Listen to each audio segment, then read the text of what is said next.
Hello, Sangha. So for this month of like Sangha check-in or whatever we're calling it, Sangha ritual, Sangha, I thought we could reflect on just the concept of power / Shakti. So the form of Shakti, if we were gonna really like distill Shakti into what is power, energy, and looking at that force, but specifically the two types of power. So as I've reflected on this, I've come to understand that Shakti, power that we accumulate, can really be divided between refined power, like infinite, eternal, this beautiful dharmic power, and unrefined power, this kind of less true, what you might say is karmic power, or just kind of adharmic power, right? Because karma can be both positive, negative, right? That might not be the perfect word. But this sort of temporary, less true form of power that we accumulate and that people accumulate, systems accumulate, humanity, individuals, groups, we both have access, right, to these types of power. And I think it'd be great to sort of reflect on how we gather energy. So some ways to kind of categorize or identify this refined source of power, this like infinite, connected, really like true, everlasting, divine, dharmic, omnipresent source of power that belongs to everyone.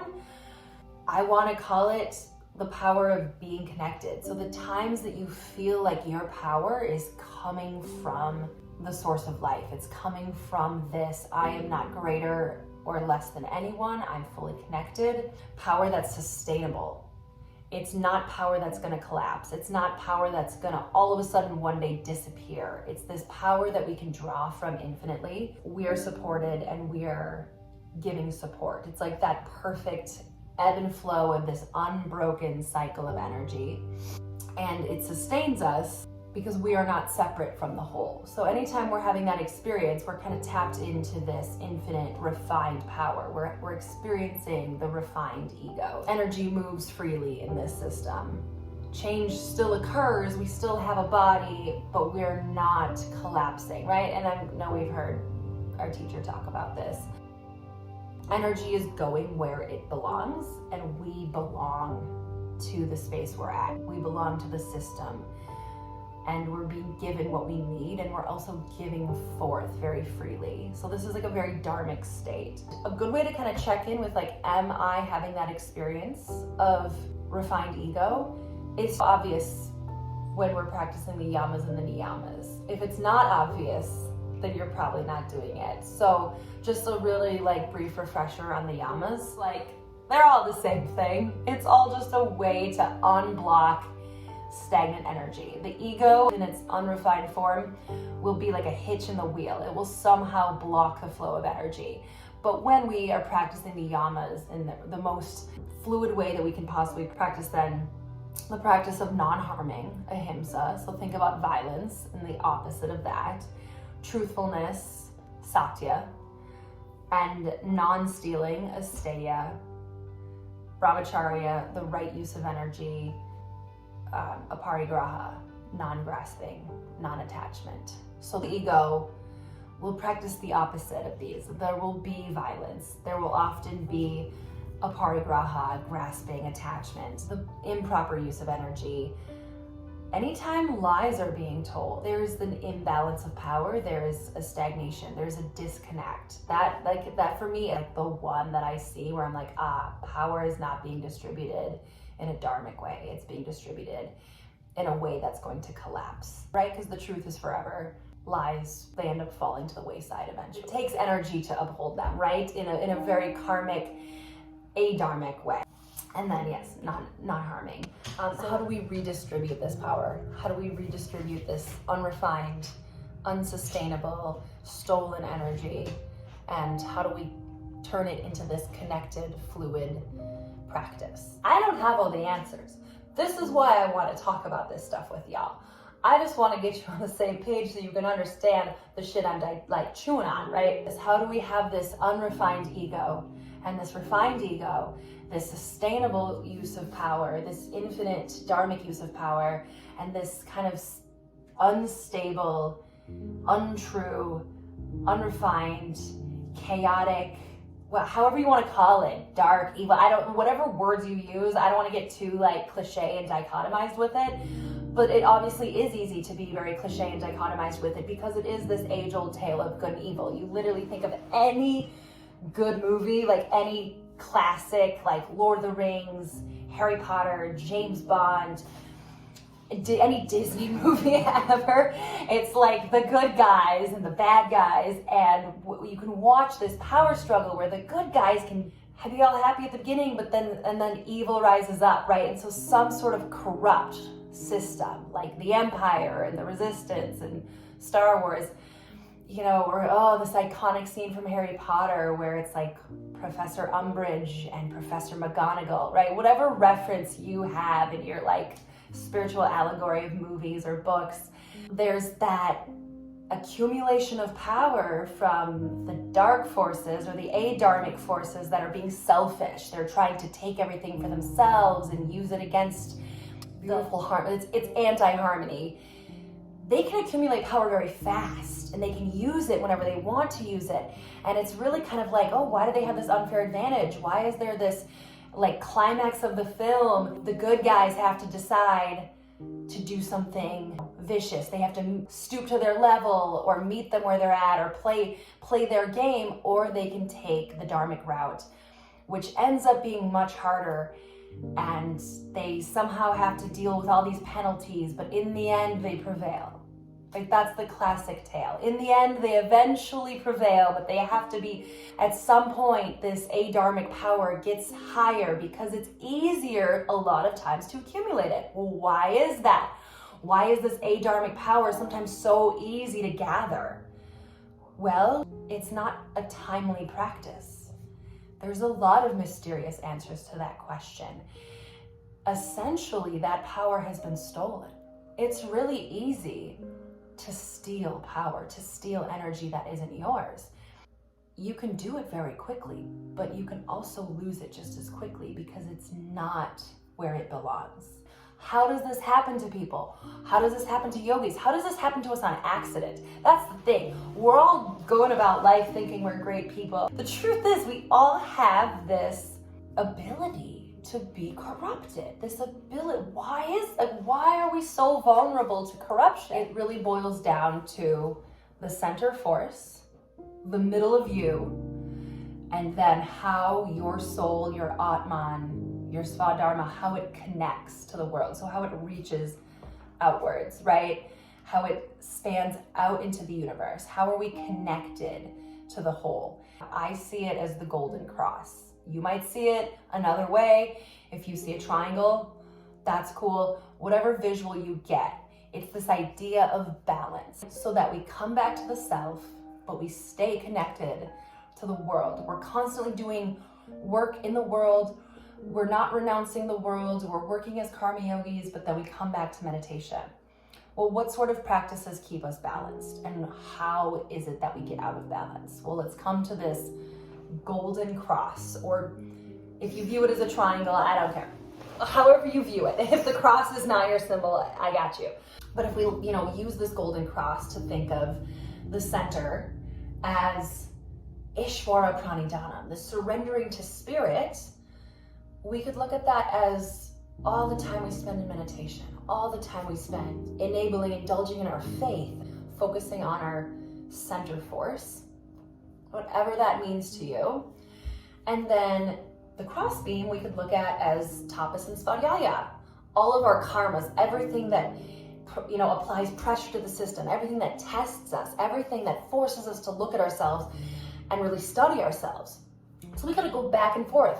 We can't just spend all of our time in Ishvara Pranidhanam, and we can't spend all of our time in tapas and svadhyaya. Too much time in the Ishvara Pranidhanam, having a Kundalini crisis. If we build too much power in that place and we're not interacting with the world as much, we gain too much power, and it's more than our container can handle. It's more than our environment can handle. It's not compatible with our life. And our householding spirits, they're not ready for that. Well, if we spend too much time in our householding duties and we get thrown around by all this tapas, and we spend too much time analyzing ourselves and we don't come back to that center, well, we end up not benefiting. We end up throwing away all this wisdom and we lose our internal compass. We don't see clearly and absorb the wisdom that comes from the tapas and this Svadhyaya because we're not coming back to Ishvara Pranidhanam.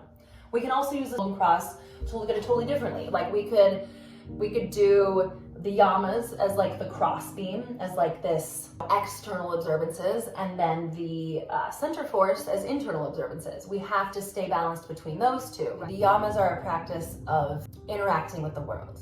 But if we interact with the world in this way, it brings us to ourselves. And then we practice the niyamas, which are internal observances. But what do? They bring us into right relationships. So we practice both of these. It's not perfectly linear, even though it's kind of stacked.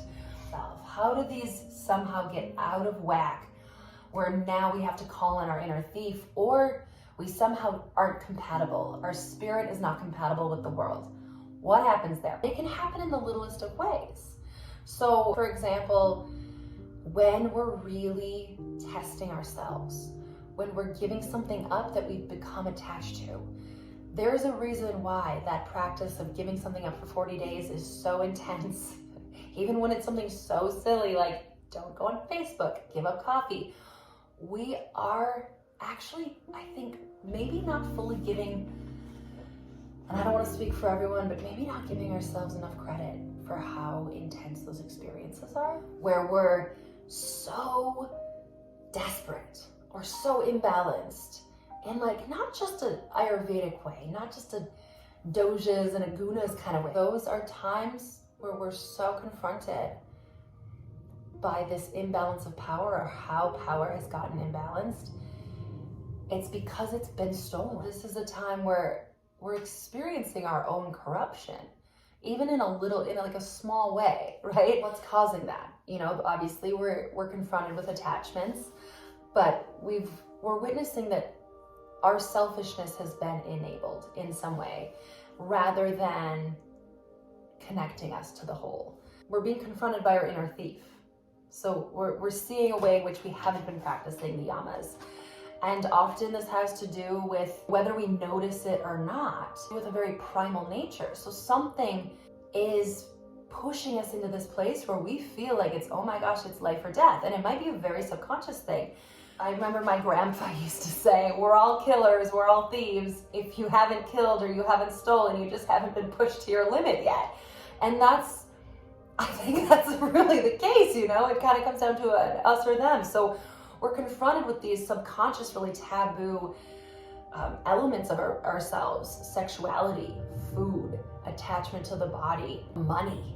When it comes to these like survival elements, what belongs to us and what is an adharmic use of energy. So it's often these very like ground, lower chakra, subconscious things. That's what has us confronting our inner thief, experiencing, oh wow, I've been a thief. I didn't know I was stealing this energy, and I've been stealing it. And now that process of giving it back and rearranging your life, it's not just about giving up coffee. It's not just about giving up Instagram. There's something else that's coming up, right? We've all been through this. I don't need to explain it. You know, right? But then how do we create that pure sankalpa? When we create a sankalpa, we have a goal. But how do we keep ourselves from spiritually bypassing? How do we avoid that imbalance? We could come back to this golden cross and we could look at dharma and moksha.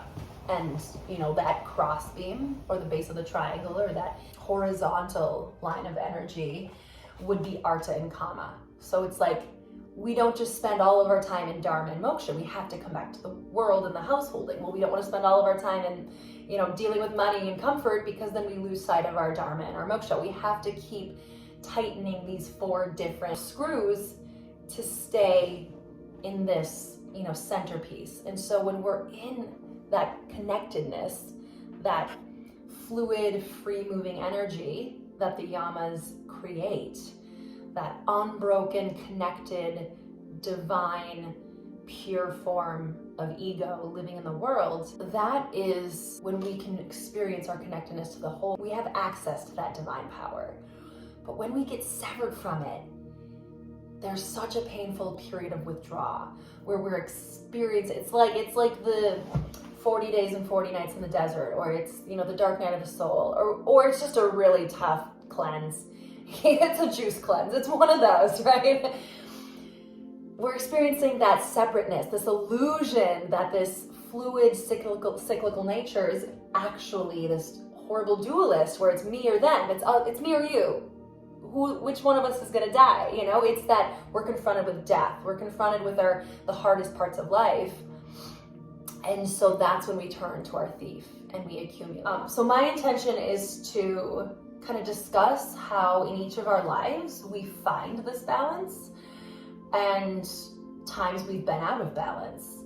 And it, isn't something I want the conversation to end at just our own personal experience. If only you want to share your personal experience, beautiful.